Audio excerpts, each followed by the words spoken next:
Well, shalom, shalom. Welcome, welcome, world changers. And thank you, Hannah, for the beautiful music. That was amazing. As always, thank you for blessing us with your talent. All right, folks, tonight we're going to do something a little bit similar to last night. My throat is still not fully mended up yet here, and I don't want to destroy my voice too much. What I'm going to be doing is what we did before in the past with our AI agents, if you will, called Bert and Bina. So you guys remember, not just a few days ago, actually, we did a little mini series on the book of Matthew. So that's what we're going to talk about tonight. We're going to pull in Bert and Bina, if you will, and talk to them about this whole situation with the Gospel of Matthew. You might say, what is the situation you're talking about, Christopher? The situation is that we have several very compelling pieces of evidence that the Gospel of Matthew is a Haggadah, Aggada, different ways of pronouncing this word in the Hebrew, that it's talking about a certain way of storytelling from ancient Jewish sources, and we can see it in the Talmud.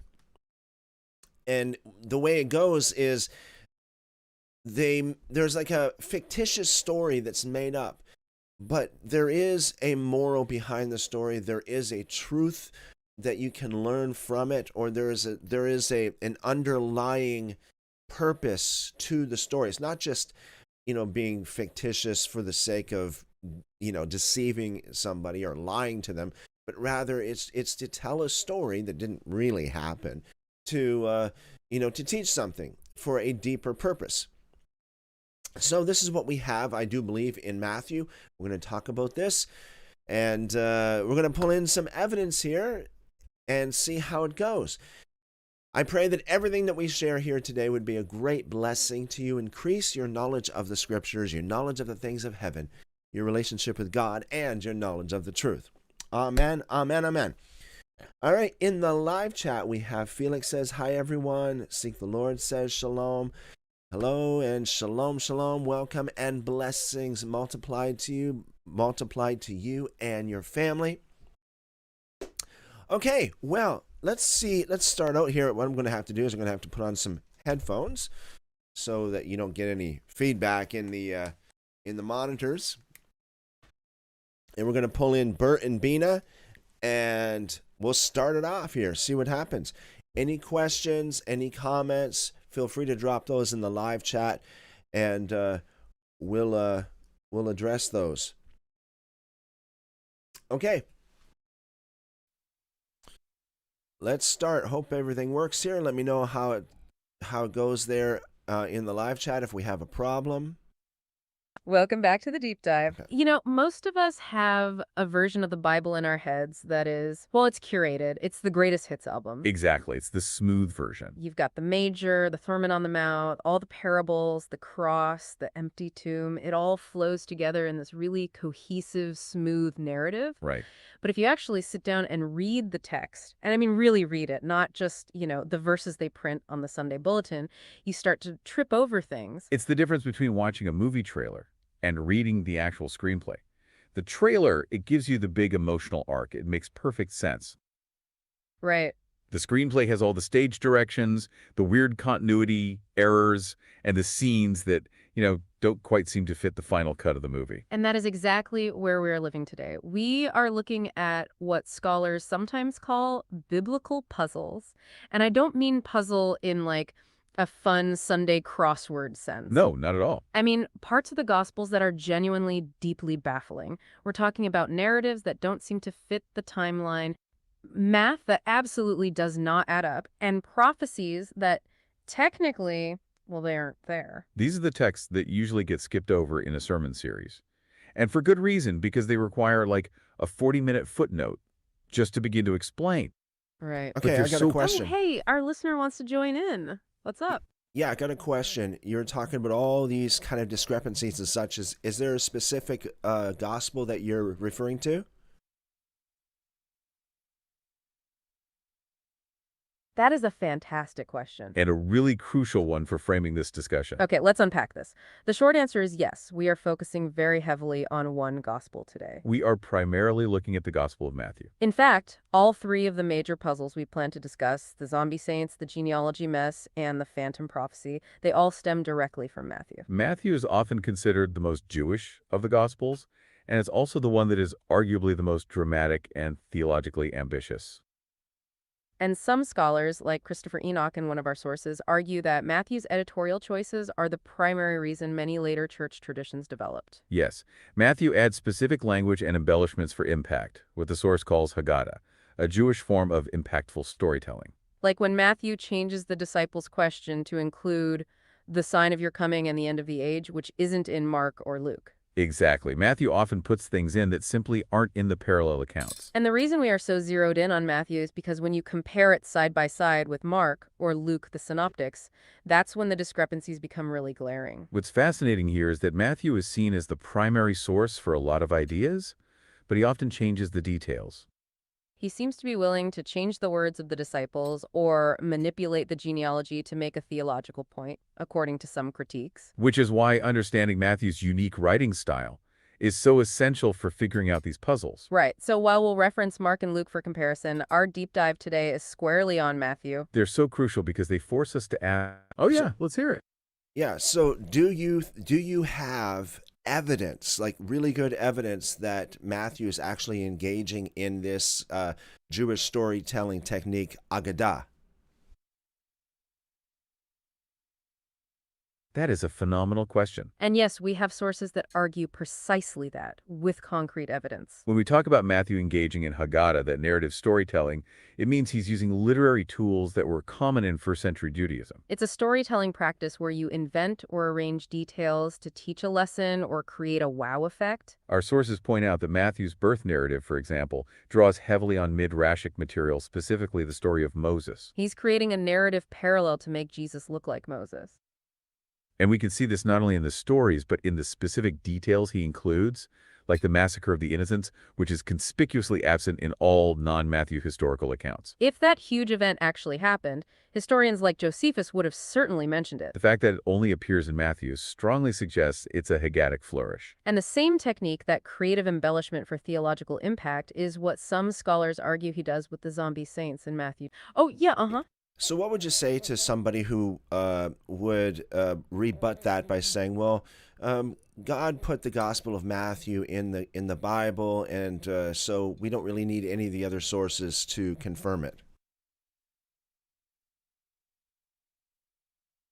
That is a deep and profound theological challenge. It really hits the core question of authority, which we plan to discuss at the very end of our show. You are bringing up the argument of canonicity. The idea that because Matthew is in the Bible, it possesses a divine authority that overrides historical or literary analysis. And that position is held by many, many serious thinkers. Our sources, however, point out a few things about how Matthew got into the Bible. The process was not guided by an angel or a direct divine instruction, as far as we know. One source mentions that no one claimed, God told me to put Matthew in the Bible. It was a decision made by anonymous church leaders and publishers much later. In fact, Matthew wasn't even placed first until the end of the 2nd or early 3rd century. It was often placed first because it acts as a good bridge between the Old and New Testaments, since it's so Jewish. So the argument that God put it there is an assumption about the history of the canon. We don't have concrete... Yep, Yeah, go on. I like that. An assumption about the history of the canon. I think that so many Christians, they flow on this assumption. Why do you think that they have this assumption? That is a wonderful follow-up question. And it speaks to a really deeply human tendency. Why do people hold on to that assumption so tightly? Well, the sources suggest it's because it offers comfort and certainty. If you believe that the text is 100% divinely placed and historically inerrant, IT simplifies everything. It's the smooth version we mentioned earlier. you don't have to deal with the contradiction You don't have to wrestle with two different genealogies. or the bizarre detail of the zombie saints. The alternative that early church leaders chose Matthew based on its utility as a bridge text. Or because it was the most dramatic and theologically rich for their community. That requires critical thinking and questioning assumptions. And as one of our sources notes, when the world looks dark, people want their hope grounded in certainty. They want the bedrock of their faith to be completely unmovable. If Matthew's words are simply God's direct word, then you don't have to worry about the messy history. But as we've said, even if we accept the canonicity argument, it doesn't solve the internal contradictions. We talked about the genealogies of Matthew and Luke. They're both in the Bible, but they still contradict each other name by name. Putting them side by side doesn't make the math add up or fix the problem of Jacob versus Hilly. The book's authority is one thing, but understanding its genre, what kind of book it is another. If the gospel is using Haggadah, that Jewish storytelling technique we mentioned, then reading it as a police report misses the point. It forces us to ask, is it possible that Matthew's way of telling the truth, even divinely authorized, is through dramatic theological embellishment? That is exactly what we are arguing. Hold on a second. Hold on. Oh, yeah. So you're saying that Matthew is embellishing this stuff, that it didn't really historically happen. Is that correct?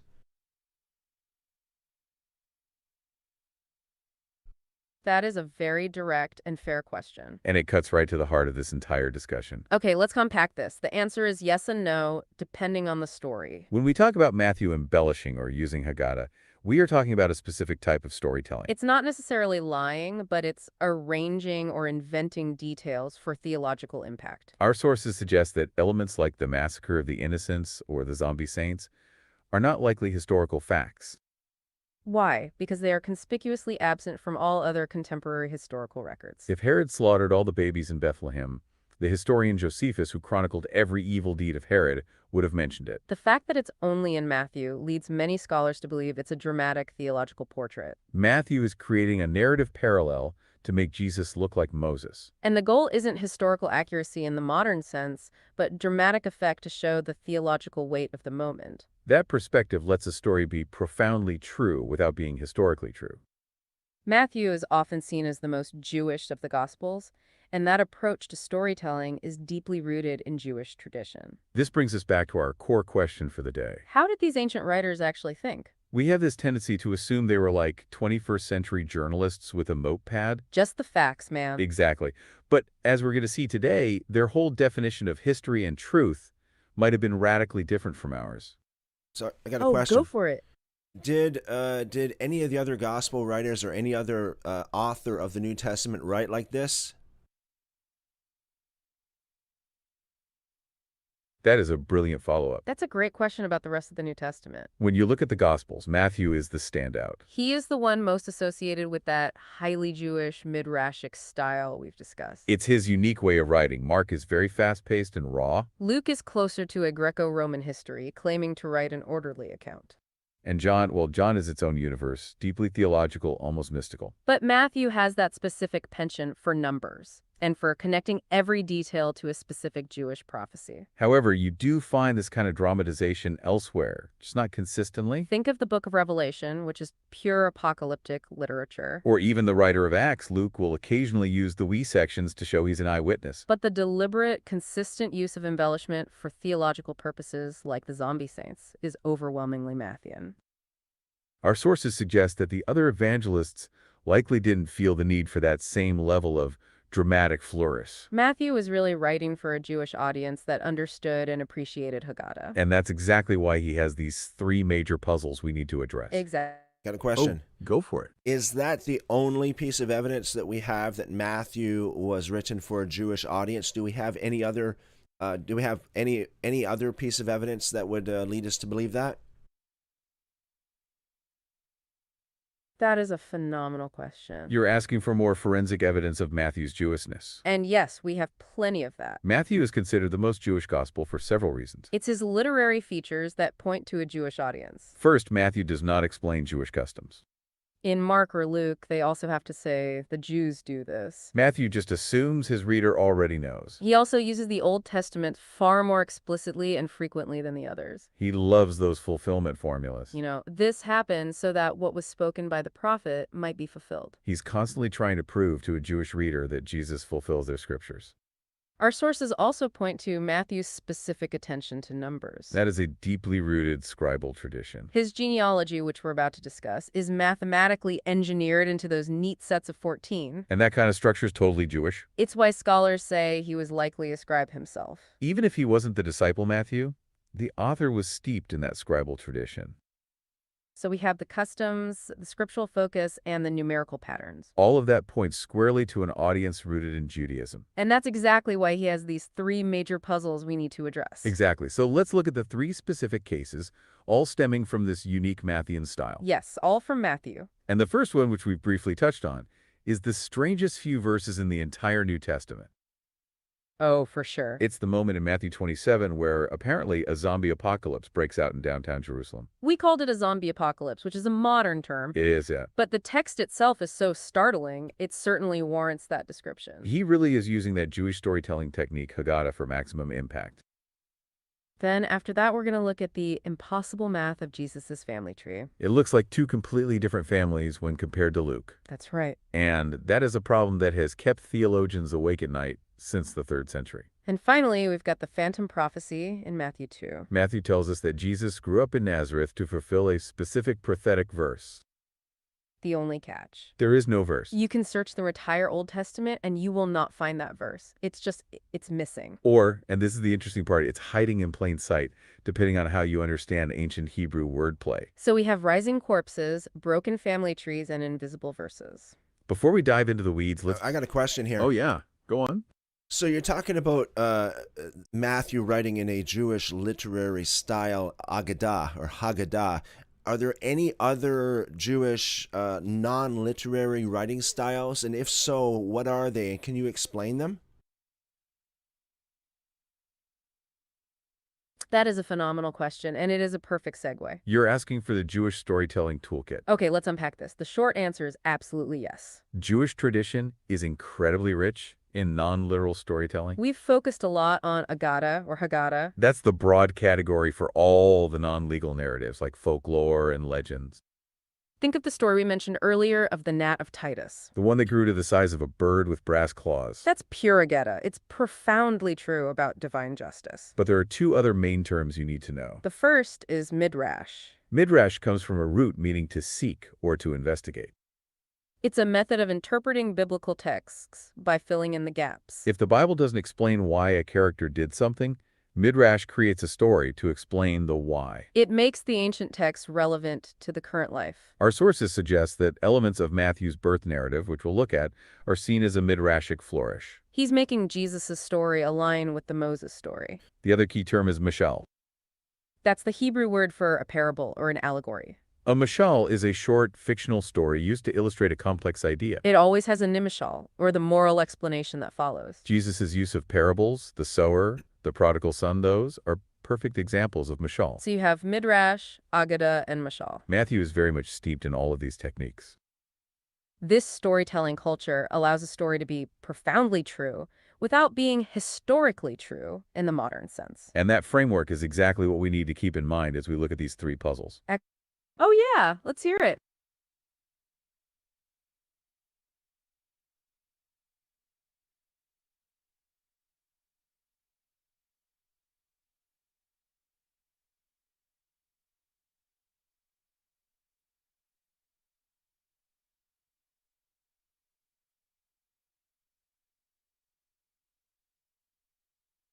That is a perfect request. Yeah, that brings these concepts to life. You're asking for Aggada in the wild. And we have some phenomenal examples. Our sources give us stories from the Babylonian Talmud. These are stories scholars widely accept as non-historical. Okay. Oh, Yeah. Sorry. Thank you, Seek the Lord, for letting me know that. I have to repeat the question because nobody else heard it. Thank you very much, Seek the Lord. I appreciate that. So the question is there and are there any examples in history, ancient Jewish writings or stories that would exemplify what you're talking about in regards to Aggada? I understand that we're going to get into Matthew and talk about how Matthew writes in this writing style, but can you give me a couple good examples that that could illustrate what you're talking about? Absolutely. Thank you for that. That is the perfect question to really solidify what Aggada is. We can stop talking about the definition and just look at the stories themselves. Yeah, that's what we were just queuing up. We have examples right from the Babylonian Talmud. These are stories scholars widely accept as non-historical. But they drive home a profound theological point. The first one is the story we already mentioned, the gnat of Titus. Titus, the Roman general who destroyed the temple. He defies God, saying, "Your power is only on the water. Fight me on dry land." And God sends a tiny gnat up his nose. It burrows into his brain for 7 years, buzzing constantly. When Titus dies, physicians open his skull. They find the gnat has grown to the size of a bird with brass claws and an iron beak. That surrealism used to make a massive point. The point being, even the mightiest empire, Rome, is defeated by the smallest creation of God. The second classic example is the... Oh, Can you- back to our listener. Yeah, What's up? I just want to I want to have a little bit more citation or know exactly what you're talking about here. The gnat of Titus. Where can that be found exactly? And can you expound upon that story a little bit more? Tell us a little bit more about what that story is all about. Thank you for asking for the citation. That is absolutely important for credibility. That's right. You want to know where to go look this up. You can find the story of the gnat of Titus in the Babylonian Talmud, Specifically, it's located in the Tractate Gittin 56b. and you wanted us to expound on the story a little more. Yes, because it's a truly wild tale that perfectly illustrates Aggada.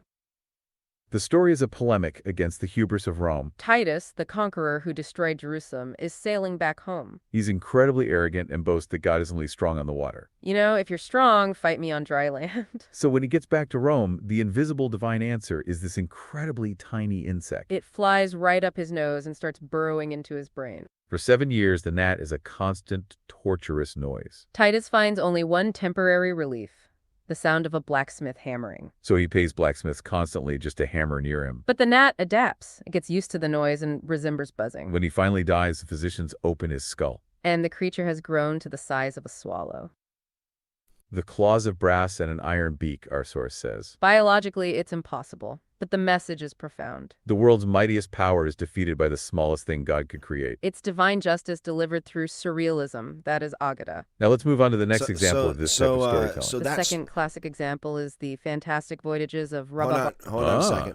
Yeah, Before we get to the second one, so the story of the gnat of Titus is in the Talmud, and it's obviously not historical, but it's told for the purpose of proving that God's power is greater than any other earthly power, earthly kingdom, or nation. Do I have that right? Do I understand that correctly?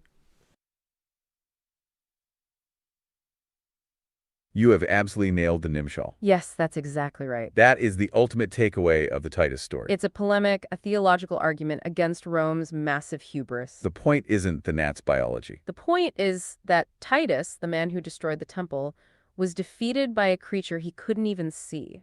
It demonstrates the vastness of divine justice. Even the mightiest human power, symbolized by Rome, is insignificant before God. That underlying truth is the core of Aggada. It's profoundly true, even if it's not historically true. And that's Hey, yeah, what's up? Yeah, question. So you're saying that Matthew, the Gospel of Matthew, engaged in this very same kind of Jewish writing style called Haggadah, similar to what the author of the Gnat of Titus did. Do I have this correct? Do I understand it right? You absolutely have the connection exactly right. Yes, that is the central argument we are making today. We're suggesting that Matthew, in places, is using the same literary toolbox as the Talmudic rabbis. He's not writing a police report, he's writing Aggada or Haggadah. He is arranging details for theological and dramatic impact. Just as the story of the gnat of Titus uses a huge, impossible insect, To communicate the profound truth of God's power over Rome. Matthew uses, for example, the rising of the saints in Matthew 27. To communicate the profound truth of the arrival of the New Age through Jesus' death. It's the genre, the style of storytelling that is the common link. It is the lens we need for Matthew. Exactly. So let's look at a couple more examples of Aggada now. We need to see how far the ancient writers were willing to stretch narrative. We were queuing up the fantastic voyages of Rabba bar Barhana. These are basically ancient Jewish travelers' tall tales. He claims he saw a frog the size of a village of 60 houses. And then a snake came and swallowed the frog. And then a raven came and swallowed the snake. The scale is physically impossible, clearly exaggerated folklore. This underscores the vastness of God's creation, beyond human comprehension. And finally, there is the theological drama of the Oven of Achnai. A legal Okay, dispute where hold Rabbi on, Eliezer... hold on. Oh, yeah, let's hear it. Yes, could you please get into a little bit more detail into these stories, like expound upon them? Give me some really good meat here. So you're saying that there's another story that exemplifies a Jewish Aggadah. You're saying it's the voyages of Rabbah bar Hana. Now, where is that found in the Talmud? And give me more information. Give me all the details you got on that.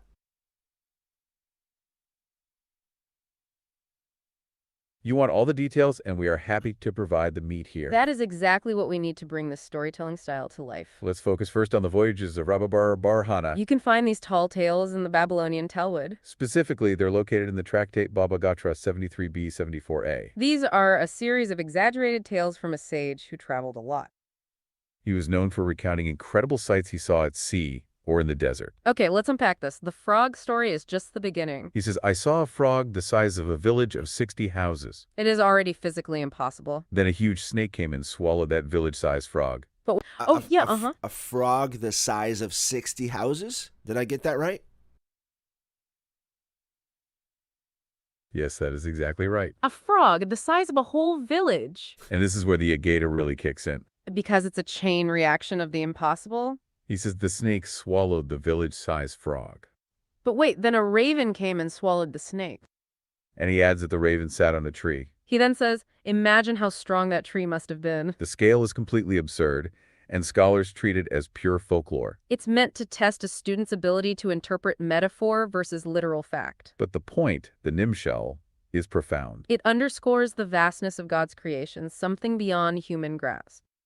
This willingness to use impossibility is key to understanding Matthew. Now let's give you that third crucial example of Aggada. This one highlights legal and divine.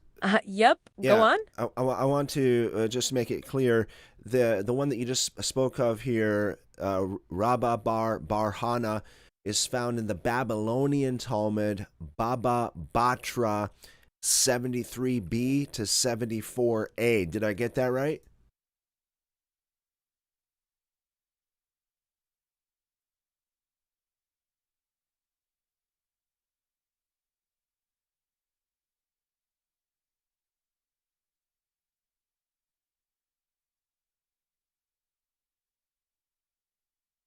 Looks like there's a little bit of a hiccup here.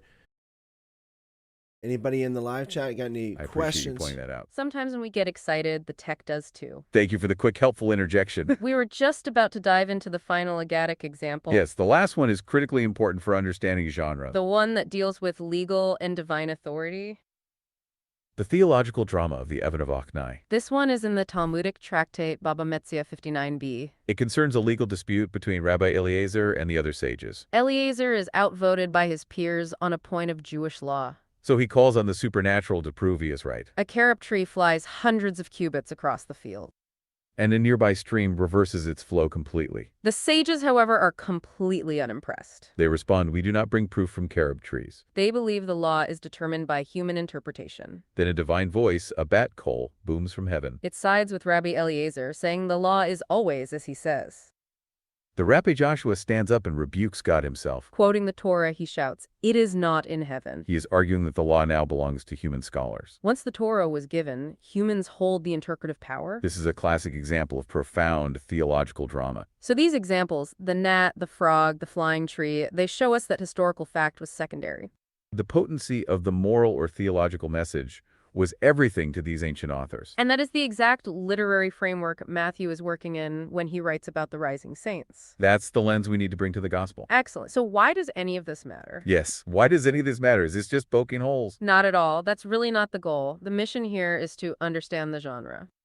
We are trying to figure out how ancient authors defined truth. We have a Excuse me? Oh, yeah. Yeah. Uh-huh. Do you have one more example on Jewish Aggadah? I would like, for myself and everyone else listening to really get a good grip on what this is and how to identify it. Do you have any more examples of this?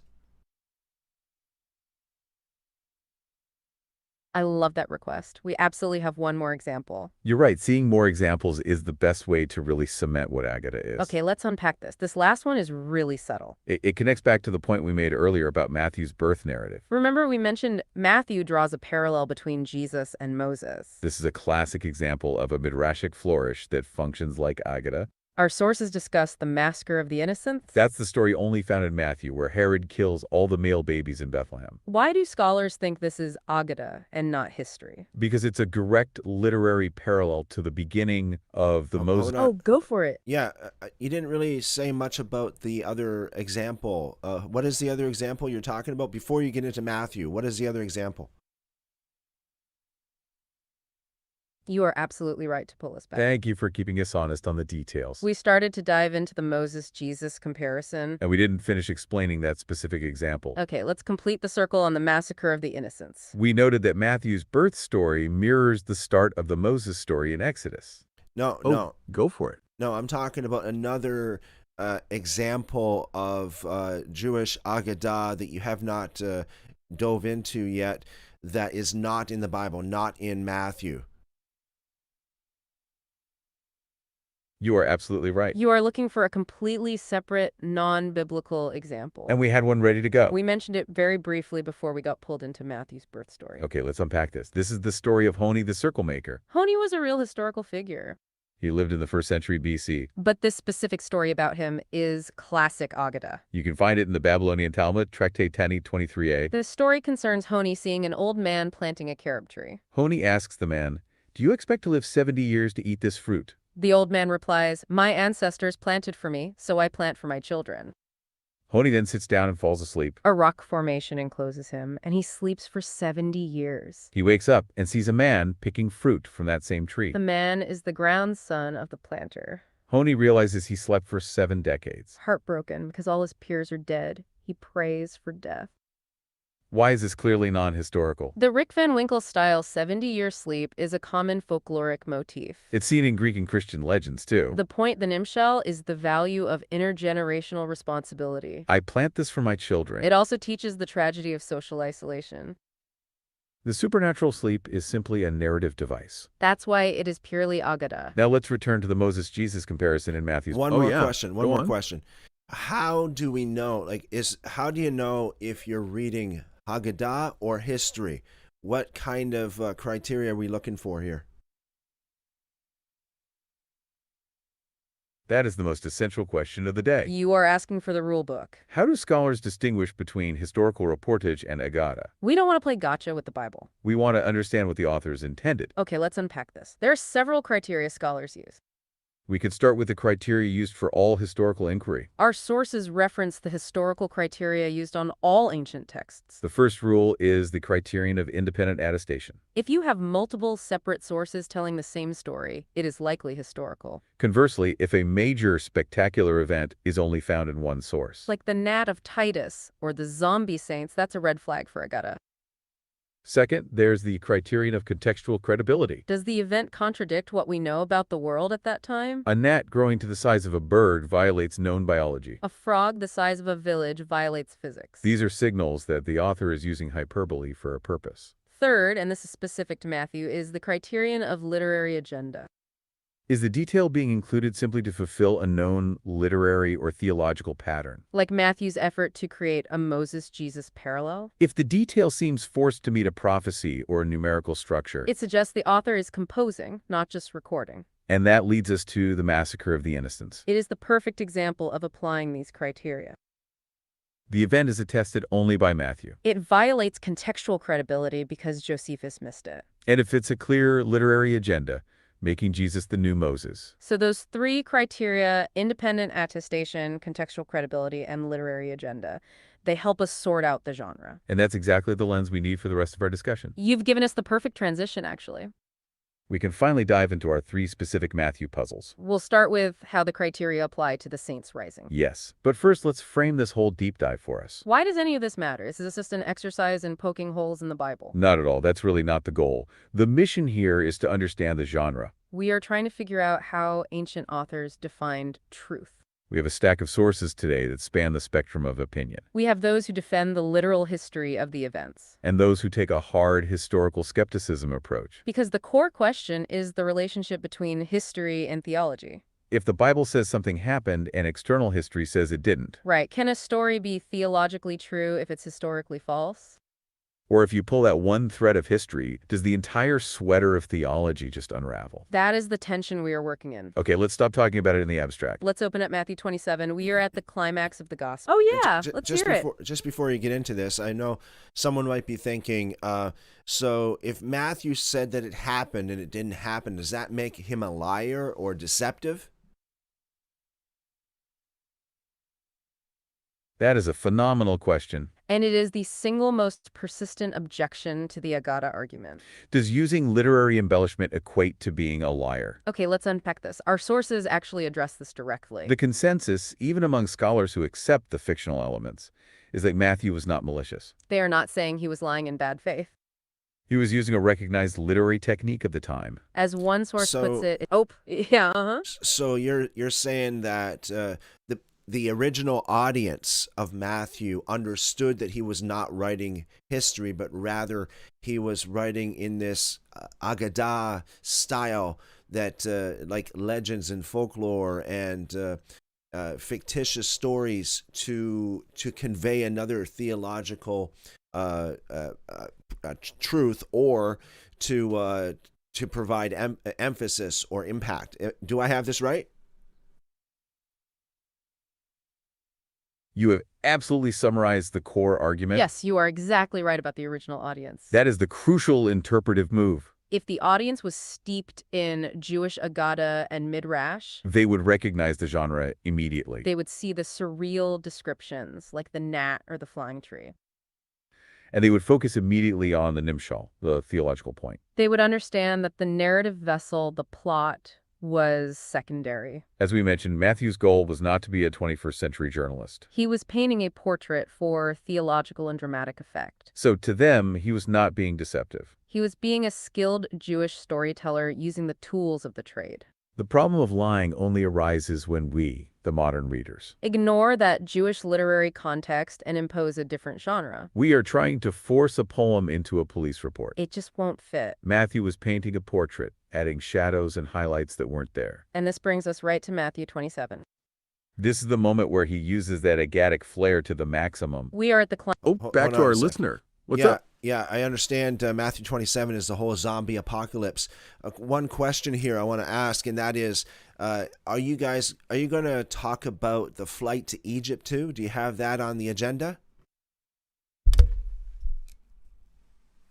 That is a wonderful question about the flight to Egypt. That story is actually the anchor for our third puzzle. You are referencing Matthew chapter 2, where Joseph flees with Jesus to Egypt. That ties directly into the phantom prophecy we plan to discuss. It is the perfect illustration of Matthew's midrashic technique. Okay, let's unpack this. The flight to Egypt is part of Matthew's project. He is deliberately creating a narrative parallel with the life of Moses. We mentioned this briefly when we talked about the massacres of the innocents. Herod's slaughter of the male infants mirrors Pharaoh's earlier command. And the flight to Egypt itself mirrors Moses' own flight from Pharaoh. This helps answer the question you had earlier about Aggada versus history. Because the Egypt story is only in Matthew. It is completely absent from Luke and the other Gospels. This suggests Matthew is composing a new narrative. Not to record history, but to make a profound theological point. He is proving that Jesus is the new Moses. The one prophesied to come who would deliver Israel. So yes, we absolutely have the flight to Egypt on the agenda. We will address it specifically. Okay, yeah. Yeah, So you're going to get to that later. So I got a few more questions about that.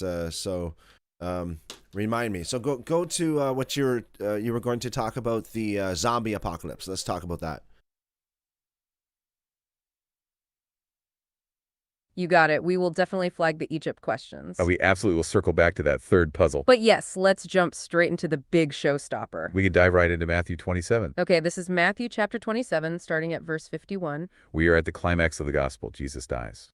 And Matthew goes full cinematic, using those dramatic flourishes. And behold, the curtain of the temple was torn in two, from top to bottom. And the earth shook, and the rocks were split. Hey, yeah, what's up? I like it. You said full cinematic. Yeah, I think that's a good way of describing Matthew. Full cinematic Matthew. Okay, go on.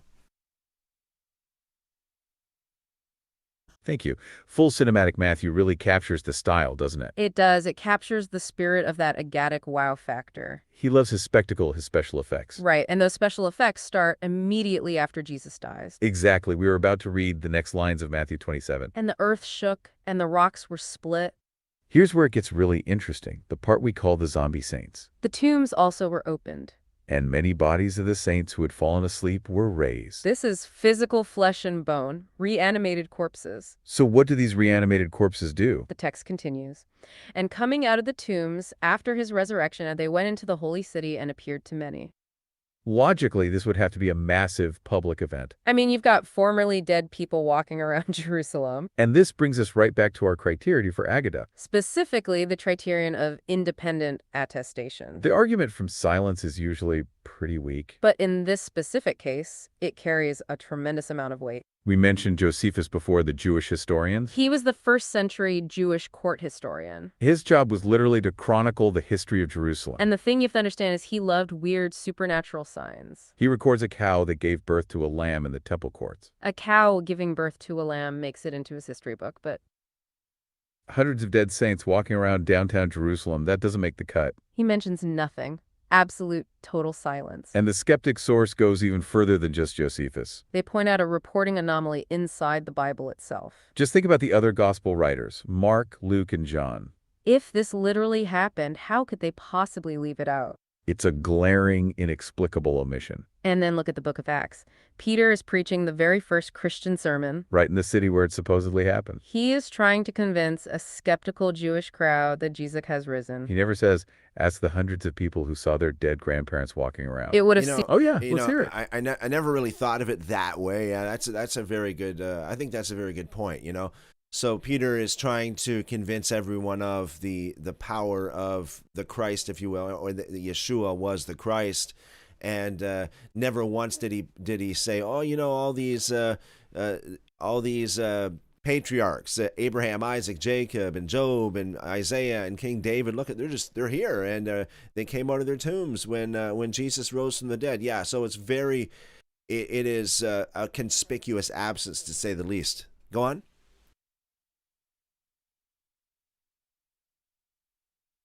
You've just hit on the most powerful part of the skeptical argument. That is a completely fair and essential observation. Peter, right there in Act 2, is making a case for the resurrection. He's arguing Jesus is the Messiah. If Abraham, Isaac, and King David had been seen walking around, It would have sealed the deal. It would be his mic drop moment. Peter never mentions it. Paul never mentions it either. And think about the source we cited that mentioned Paul. Paul specifically calls Jesus the first fruits of those who rise in 1 Corinthians 15:20. If a whole crowd of people had risen before Jesus' ascension, Paul's theology collapses. So, for the skeptic, the conclusion is straightforward. Yeah, it just didn't happen. Matthew either invented it or is a legend. That's the conclusion from the skeptics. So And the logistics I of got- it are just a mess. I got a question. Oh, yeah, uh-huh. So you're saying that Matthew followed the I exact. appreciate you letting us know. So, Yep, yeah. go on. so you're saying that Matthew followed the exact same kind of writing style, the Aggada, as all the other stories that we spoke of that comes from the Talmud? That's a great question about the parallel in genre. You are confirming the genre connection we've established. Yes, that is exactly the core of the scholarly argument here. Matthew is often seen as employing the same literary toolkit, He's using Aggada for maximum impact. just like the Talmudic storytellers use the massive gnat. Or the frog the size of a village. Those stories were used to convey theological truth dramatically. Matthew is doing the same with the zombie saints story. He's creating a special effect to show the theological weight. He's signaling that the death of Jesus is the day of the Lord. It's the same method, use physically impossible or exaggerated details. But use them to drive home a profound spiritual point. So yes, we are arguing that the Aggadic lens is crucial. That logical challenge you raise is so important. It's the hinge point for the entire puzzle. And the logistics of the story are just a mess, as we noted. Who were these saints? Did they have to eat? And the saddest question of all, did they have to die again? Oh, that creates a theological nightmare. But this isn't just a binary choice of history or lie. There's a middle ground that understands Matthew's Jewish style. There is a third option. Here's where it gets really fascinating. We have a source here detailing the views of Mike Licona. And Lacona is an evangelical scholar But regarding these specific verses, Lacona took a lot of heat. for suggesting they are just special effects. Lacona's argument is that we are misreading the genre, He says Matthew is writing apocalyptic history. meaning authors use phenomenal language in a symbolic manner. They use descriptions of nature completely breaking down. This shows that the spiritual order was also breaking down. Exactly. Think of the Roman poet Virgil, When Julius Caesar died, Virgil wrote that the sun turned dark. and that pale ghosts walked the earth at midday. Did Virgil's audience believe that cows literally started talking? Probably not. It was a well-understood poetic device. And we see this in the Old Testament, too. The prophets do this all the time. Joel, Isaiah, Amos. They talk about the moon turning to blood. So Lacona is basically saying Matthew's doing the same thing. He's pulling from this library of stock footage, earthquakes, darkness, rising dead. He's signaling, listen up, this isn't just a criminal execution. The king of the universe has just died. That seems pretty reasonable, actually. It's an Aggadic flourish. It solves the Josephus problem, right? It didn't literally happen. It solves the reporting anomaly in the other Gospels. It seems reasonable to many scholars, yes. But to others, it is... Oh, yeah. Uh-huh. Yeah, we have a viewer here. Seek the Lord asked a question. Explain the spiritual order We breaking appreciate the down. feedback. Oops, Thank you. hold on. That's a helpful interjection. We can... Okay, I'm gonna have to pause that one there. Let's just go. Yeah, sorry guys. For some reason, the overlay, the chat overlay, is not working tonight. So my apologies. Chipmunk says, shalom, everyone. Al says, shalom, everyone. Great blessings every day. Well, shalom, shalom. Welcome and blessings multiply to you and your families. I appreciate that. So, seek the Lord. Explain the spiritual order breaking down. Okay. Let's try this again. keep going. But to others... Oh, go for it. Yeah, I have a viewer that is asking a question. Explain the spiritual order breaking down. That is a fantastic question from your viewer. It's a great request for clarity. When we say the spiritual order breaking down, we're talking about cosmology. It's the ancient Jewish worldview of how the cosmos operated. The Jewish worldview, particularly in apocalyptic literature, saw heaven and earth as interconnected. The moment Jesus dies, Matthew is signaling something massive is happening in the spirit realm. This is where Lacona's idea of phenomenal language in a symbolic manner comes in. The curtain of the temple tearing from top to bottom. That symbolizes the barrier between God and humanity being ripped open. The sun going dark, the earth shaking, the tombs opening. These aren't just natural phenomena, they are signs of the end of the age. Matthew is framing Jesus' death as the start of the final judgment. The very structures of the cosmos, heaven and earth, are reacting violently. This spiritual order that kept the dead in the tombs is breaking. The physical world is literally reflecting the spiritual collapse and renewal. The order is being broken to make way for a new, resurrected order. This dramatic collapse signals the start of the Messianic age. It's that Aggadic flourish for maximum theological impact. But to others, this Aggada argument is absolute heresy. And this is where we have to look at the source from Norman Geisler. Geisler is a major heavyweight in the inerrancy movement. Correct, and Geisler's argument is what we call the domino effect. He asks a very simple but also very uncomfortable question. If the raised saints in Matthew 27 are just poetic special effects, What about the raised Jesus in Matthew 28? oh, I see the problem. They are one chapter apart in the same book. And not just one chapter apart. The Greek word Matthew uses for the saints being raised is egiro. Egiro, that's right. That is the exact same verb used for Jesus being raised. So Geisler argues you can't have it both ways. If you poeticize one resurrection, you threaten the other one. It becomes a problem of hermeneutics or interpretation. How do you know when Matthew stops being Aggada and starts being history? That is the core tension of this entire puzzle. You have to find a principled reason to draw the line. And Lacona, in his defense, does provide that reason. He argues that the unique nature of Jesus' resurrection stands alone. It's the centerpiece of the entire Christian faith, not a surrounding detail. But the tension is real, and it brings us to our second puzzle. Exactly. Let's move from the chaos of the empty tomb To the confusion of the family tree. We are looking now at the impossible math of the genealogy. This is one of the clearest examples of Matthew's literary agenda. Matthew begins his gospel with a genealogy traced to Abraham. This shows he considers his narrative to continue the patriarch's stories. But the thing you have to understand is Matthew, the scribe, loved numbers. Specifically, he loved the number 14.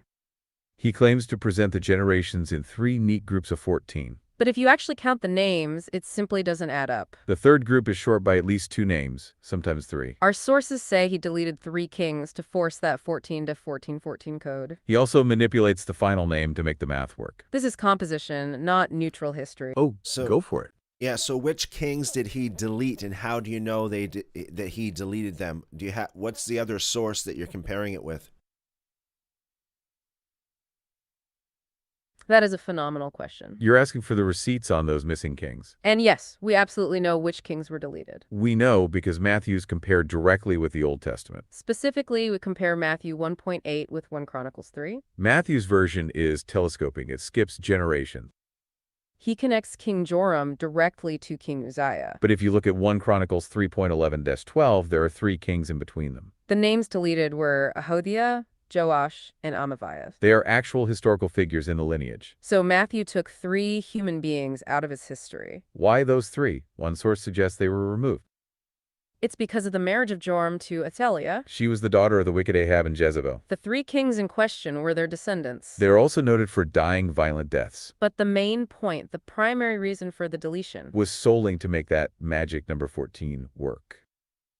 our sources say without that omission there would be 17 kings. Matthew had to fudge the numbers to enforce his gematria code. This deletion confirms Matthew's literary agenda, The numerical structure of the gematria code was more important. which is another sign of his distinctively Jewish scribal style. It shows that he is composing, not just recording.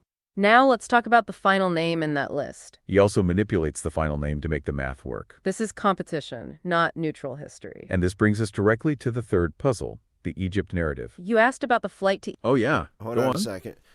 I noticed there was something else in regards to the genealogy of discrepancies. Can you explain? Oh, that's right. You noticed the other major problem with the Oh yeah, let's hear it. Can you explain the difference between the genealogies of Matthew and the genealogy that we have in Luke?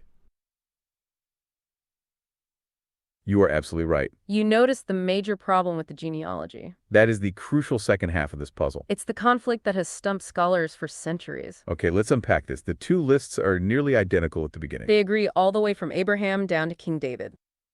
Because that royal ancestry affirms Jesus' messianic title. But immediately after David, they diverge radically. Matthew traces Joseph's line through David's son Solomon. So yeah, uh-huh. So you're saying that both Matthew and Luke agree all the way to David because David has to be there for it to be for Jesus to be the Messiah. Am I right? You are 100% correct. Yes, that is the entire point of the first 17 verses. If we back to our listener. And What's that up? that is based solely on the prophecy that we read of in 2 Samuel chapter 7, the prophecy of the seed of David or the son of David. Correct? That is a brilliant clarification. Yes, you've pinpointed the exact source for that messianic requirement. You're referring to the prophet Nathan's prophecy. That's in 2 Samuel 7, and the Psalms and Jeremiah also speak of it. That prophecy that God would establish David's seed on his throne forever. That is the foundation of the Davidic covenant. So establishing Jesus' link back to David is not optional. It's the absolute minimum requirement for his claim. Our sources confirm that both Gospels establish this link. They both define Jesus as being in the Davidic line based on that prophecy. Matthew does it by opening the book calling Jesus the son of David. Luke does it implicitly through the Annunciation and the trip to Bethlehem. So they agree on David because without David, there is no messianic claim. It's the essential anchor point, but the moment they move past David, The differences are immediate and radical. we were just saying Matthew traces Joseph's line through David's son, Solomon. Solomon's line, which includes the kings we discussed earlier. But Luke traces Joseph's line through David's other son, Nathan. Nathan was Solomon's brother, so that creates 2 separate family trees. The genealogies only converge again at 2 points, Zerubbabel and Joseph. Everything in between 27 generations in Matthew versus 42 in Luke is totally unique. This is a massive discrepancy. Our sources even point out the math problem. The difference between 42 generations and 28 generations is 14. One critique suggests this means Joseph was... Okay, Ah. hold on. Yeah, So this is why I asked that question earlier. We appreciate the very... Hey, yeah, what's Yeah, up? yeah. So this is why I asked that question earlier, is because we were talking about the 14, 14, and 14 generations, but then we have the 14 generations missing as well at when you compare Matthew to Luke. Am I correct or not? That is a phenomenal connection. You've noticed the missing 14th generation problem. And you are correct on multiple levels. You're touching on two separate but related math problems. The first problem is internal to Matthew's list itself. Matthew explicitly claims 3 sets of 14. But when you count them, the final group is only 13. Many sources confirm Matthew lists 14, 14, and 13. He either miscounted or he omitted the final name. Which is another sign of his Aggadic manipulation. But the second problem is exactly what you highlighted. When you compare Matthew's total to Luke's total, Matthew lists 28 generations from David to Jesus. Luke, however, lists 42 generations in that same span. And the difference between those two numbers is exactly 14. One critique suggests this means Joseph was 14 generations older than Mary. Which is biologically and historically absurd, as we said. That difference is yet another powerful piece of evidence. It shows Matthew is engineering his list for numerical patterns. And that Luke is likely drawing from a completely different tradition. This massive discrepancy points to the list not being literal history. It confirms Matthew's literary agenda over historical accuracy. This all hinges on the math and the missing names. But the most glaring example of this difference is Joseph's father. Matthew says Joseph's father was Jacob. Luke says Joseph's father was Heli. Jacob versus Heli. Both are in the Bible, and they're different people. Now, early Christian scholars had to try and harmonize this contradiction. Some suggested one list was Joseph's legal lineage. The other was his biological lineage, perhaps through a levirate marriage. Others, including Clement of Alexandria in the 2nd century. That suggested Matthew's list was actually Mary's genealogy. But that theory doesn't hold up to textual analysis. Both Matthew and Luke explicitly state they are tracing the line of Joseph. The text tells us exactly who the lines belong to. Our sources say that... So- oh yeah, let's hear it. So you're saying that it is a clear contradiction if you read it literally, because both of them say Joseph clearly, and not only that, but 14 generations between the two is quite unlikely, to say the least, right? You have absolutely summarized the scholarly position on this matter. That's right. If you read the Gospels literally side by side, it is a clear contradiction. Both genealogies are explicitly the patrilineal line of Joseph. One source confirms that Matthew 1.116 and Luke 3.23 both name Joseph. And the fact that they differ by 14 generations 42 versus 28 is biologically absurd. It makes any harmonization attempt, like Joseph being 14 generations older than Mary, simply impossible. As one scholar says, even harmonizing the two Joseph's fathers, Jacob versus Heli, is painfully artificial. The conclusion for many scholars is exactly what you said. They are irreconcilable. The genealogies were clearly devised by different people. And apologetics often tries to force an explanation where none exists. Instead, we should look at their purpose. Both are apologetic and theologically... Oh, yeah, So do you think that... do you think that one of them is historically accurate, or maybe both of them are not historically accurate? And if there is one of them that's historically accurate, which one is the one that's likely to be accurate as opposed to the other? That is the perfect question to ask right now. It's the natural conclusion of seeing that contradiction. Our sources suggest that it is unlikely that either is strictly historical. That quote comes from Raymond Brown, a prominent New Testament scholar. He and others suggest that neither genealogy is likely a traceable biological lineage. Why? Because they were both written to serve a theological function? Matthew's goal was to show Jesus... Hold on. Yep, go on. Okay. So you're saying that Matthew wrote it as a Haggadah, not like a fictitious... He manipulated it or manufactured it to prove that Jesus is the Messiah and Jesus is the son of David by using this 14, 14, and 14, and then removing 14 generations out of it. And then you're saying that the Gospel of Luke is likely not historical too. Is that what I'm hearing here? You have absolutely synthesized everything we've said beautifully. That is exactly the summary of the scholarly... So what evidence do you have that the Gospel of Luke is not historical, or likely not historical? That is a phenomenal and necessary question. You're right to press us on the evidence against Luke. If we're accusing Matthew of Aggada, we need receipts for Luke. Okay, let's unpack this. There are several points in our sources. First, we need to look at Luke's own assertions. He claimed he wrote an orderly account after following everything closely. This makes him sound like a careful historian. However, our sources note significant historical shortcomings. For example, the writer of Acts, who is widely considered Luke, makes chronological errors. One source mentions that Gamaliel referring to the revolt of Theudas, He refers to it as a past event in the mid-30s. but the revolt of Theudas actually happened in the 40s. Another serious issue is the infancy narrative itself. Luke's account of the worldwide census is widely thought to be implausible. The famous census under Quirinius happened 10 years after Herod's death. If Jesus was born during Herod's reign, the timing is a historical mistake. Also, there is no record anywhere of a single mandatory census. One where everyone had to return to their ancestral home. That would cause massive, unprecedented migrations. So even though Luke aims for accuracy, Degree the details he includes often violate contextual credibility. one source quotes a scholar saying Luke has shortcomings as a historian. His purpose was often to preach theology using history. The genealogies are the clearest example of this. Both are ultimately... go for it. Yeah. Do you think that Luke would be more historical than Matthew? That's the perfect concluding question for this segment. You are asking us to weigh the historical value of the two Gospels. And based on everything we've just discussed, the answer is nuanced. Many critical scholars would agree with you. They believe Luke is generally more historical than Matthew. Why?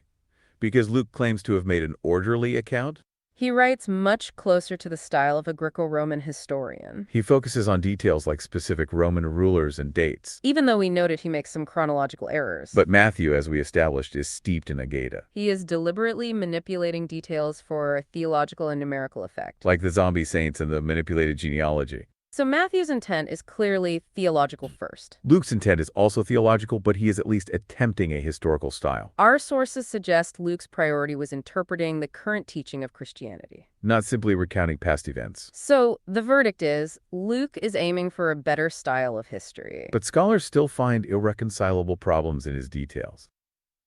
This helps us understand that both Gospels are ultimately serving a theological function. Matthew emphasizes royalty. Luke emphasizes universality. Luke traces the line all the way back to Adam and God. This is a different kind of theological ambition than Matthew's. So, just like the zombie saints. This genealogical mess confirms Matthew's use of Aggada. It's a deliberate mathematical composition. And this brings us directly to the third puzzle, the Egypt narrative. You asked about the flight to Egypt earlier, and here we are. We are looking at the phantom prophecy in Matthew 2. Matthew tells us that Joseph and Mary flee to Egypt to save Jesus. And they return to Nazareth to fulfill a specific prophetic verse. Matthew says he shall be called a Nazarene. The only catch, there is no verse. You can search the entire Old Testament and you will not find that verse. It's missing. Our sources suggest 3 possibilities for this missing prophecy. First, maybe Matthew is using a now lost source. Second, maybe he's citing a general common Jewish belief. But the third possibility is the most Aggadic. It's hiding in plain sight depending on wordplay. Scholars suggest Matthew is referencing 2 different known prophecies. And combining them to make a new point. Specifically, he's using the Hebrew word neitzer. That word means branch or shoot. It's used in Isaiah to describe the Messiah. But neitzer is very close to Nazareth or Nazarene. It's a pun, a Jewish wordplay technique known as a midrashic flourish. So Matthew is connecting the city name with the messianic title. It's another sign of Matthew composing, not just recording. That kind of brilliant literary flourish confirms his scribal style. And it brings us back to the core question. Why does all this genre doving actually matter? The goal isn't to play gotcha with the Bible. It's to understand that the authors define truth differently. Matthew's truth is theological, dramatic, and Aggadic. He's not lying. He's operating in a different genre. Our sources show that this approach allows a story to be profoundly true without being historically true. And that lens changes how we read the entire New Testament. It honors the text by reading it as it was meant to be read. Thank you for joining us on this deep dive into Matthew. It's always a pleasure to unpack these puzzles with you. Until then, keep reading those screenplays. Catch you next.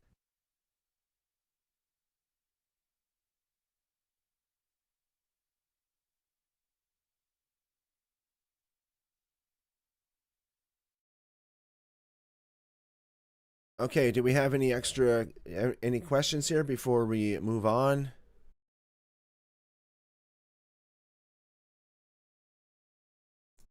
All right.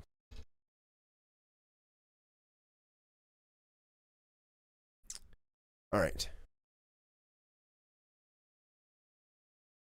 Oh, go for it. Yeah, please continue and let us know how you believe that these things are absolute proof that this is Haggadah and not just an inaccuracy of reporting these events as history. That is a wonderful summary and a critical distinction. You really crystallized the tension we've been discussing. You're asking for the definitive proof that it's Aggada and not just a sloppy reporter. The sources, particularly on the zombie saints and the genealogy, offer that proof. It comes down to those three historical criteria we established earlier. Okay, let's unpack this. There's the internal proof and the external proof.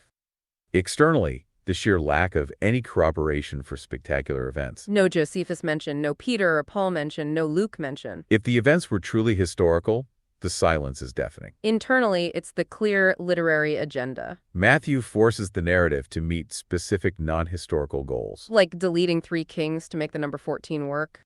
An inaccurate historian would leave the kings in and just miscount the total. A Haggadic storyteller removes them to achieve the perfect symmetrical structure. The intention is structural and theological, not mere error. Likewise, the Egypt story is engineered to fulfill the Moses parallel. That literary typology, a theme of Jesus as the new Moses, is composition. It's not just an accident of reporting. So the combination of external silence and internal manipulation is the proof. It's the only way to read Matthew without the contradictions collapsing the genre. And that lens changes how we read the entire New Testament. It honors the text by reading it as it was meant to be read. Thank you for joining us on this deep dive into Matthew. It's always... Oh, yeah. Okay, so here's another question. So the flight to Egypt, Oh, yeah. Let's hear it. the flight to Egypt, is that something that is a contradiction to any other text in the New Testament or Old Testament? That is a phenomenal question about the flight to Egypt. And yes, the answer is a very clear contradiction, specifically with the Gospel of Luke. Okay, let's unpack this. It's one of the clearest examples we have. Our sources point out that Matthew and Luke's infancy narratives are fundamentally irreconcilable. If Matthew's account is right, Luke's cannot be right, and vice versa. Matthew says that after the birth, Joseph and Mary flee to Egypt. They stay there until Herod dies, and then they settle in Nazareth. But Luke's account has a completely different timeline. Luke says they stayed in Bethlehem for 41 days. They returned to Jerusalem for ritual purification and circumcision. After that, Luke says they returned quietly to Nazareth. There is no flight to Egypt in Luke's Gospel at all. If they fled to Egypt for an extended period, they couldn't have returned quietly to Nazareth immediately. That's why the sources call these differences clear and potentially irreconcilable. So it's not a contradiction with the Old Testament. It's a major contradiction between the two Gospels. And it confirms that Matthew is prioritizing the Moses parallel. He's using that Aggadic lens we discussed earlier. It's the only way to read Matthew without the contradictions collapsing the genre. And that lens changes how we read the entire New Testament. It honors the text by reading it as it was meant to be read. Thank you for joining us on this deep dive into Matthew. So what would you say to somebody who says that Luke and Matthew are both accurate, that somehow they both fit together? That is a phenomenal final question. And it speaks to the immense effort of harmonization. You're asking for the argument that they can be a coherent unity. And that is exactly what many apologists try to do. Our sources confirm that it's a common view. However, they argue that reducing them to a coherent unity is not possible. The contradictions are just too obvious. The problem isn't just the stories being different. It's the physical impossibility of fitting both timelines. If they fled to Egypt, they couldn't have gone straight back to Nazareth. If you try to force them to fit, you have to interpret them. You have to interpret them to mean something other than they say. For example, the genealogies. You have to say one is Mary's and one is Joseph's. But both texts explicitly say Joseph. So to make them both historically accurate, you are fighting the text. One source says that is painfully artificial. It leads to what one scholar calls an obstinate and irrational fantasy. So we would say their accounts are theologically consistent. Both affirm Jesus is the Messiah. But they are not historically consistent. You have to choose which one to prefer as history. Or, as we suggest, read Matthew as Aggada. and read Luke as a flawed Greco-Roman history. That honors the text by reading it as it was meant to be read. Matthew. It's always a pleasure to unpack these puzzles with you. Until then, keep reading those green... Okay, back to our listener. What's up? Before we close out tonight, is there any other story in Matthew that is clear Aggada? Anything else that you have there? That is a phenomenal final request. You want one more example to confirm the Matthean style. Okay, let's unpack this. There is a major one we didn't fully discuss. It's the story of the guards at the tomb. This event is, once again, only in Matthew. You find it in Matthew 27 and 28.